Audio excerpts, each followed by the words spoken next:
कंदकोट का खबर है तो एमडी कैट टेस्ट में मेरिट की लताड़ पेपर आउट करण वाले अमल खिलाफ एहतजाज किया वो। सियासी समाजी तंजीमुन और शागिर्दन पारा मेरिट की लताड़ और पेपर आउट थियण खिलाफ प्रेस क्लब वारो एहतजाजी मुजाहरो करे नारेबाजी कई वही है।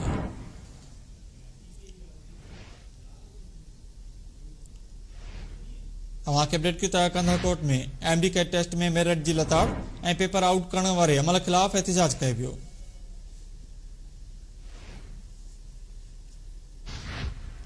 सियासी समाजी तंजीमुन और शागिर्दन पारा मेरिट की लताड़ और पेपर आउट थियण खिलाफ प्रेस क्लब वारो एहतजाज किया वो।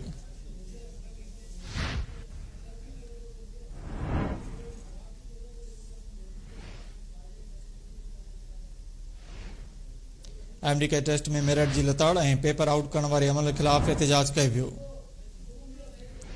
इन हवाले से वधीक तफसील लाइन ते मौजूद है रशीद सुमरो। जी रशीद, तफसील लीजो।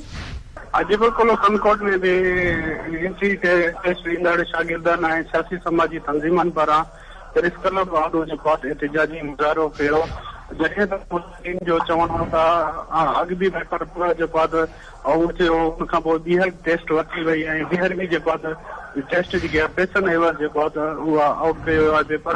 उन्होंने इहो मुतालबो कयो त पैसे वारा आहिनि उहे पैसा ॾे उहे टेस्ट पास थींदा, उहे करप्शन गरीब आहिनि जेके महिनत कनि था उन्हनि खे उन्हनि इहो मुतालबो कयो था ॿीहर इंडी टेस्ट वरिती वञे ऐं जेके आउट करण वारा आहिनि उन्हनि जे खिलाफ़ कार्रवाई कनि। वॾी महिरबानी अपडेट करण लाइ रशीद सुमरो।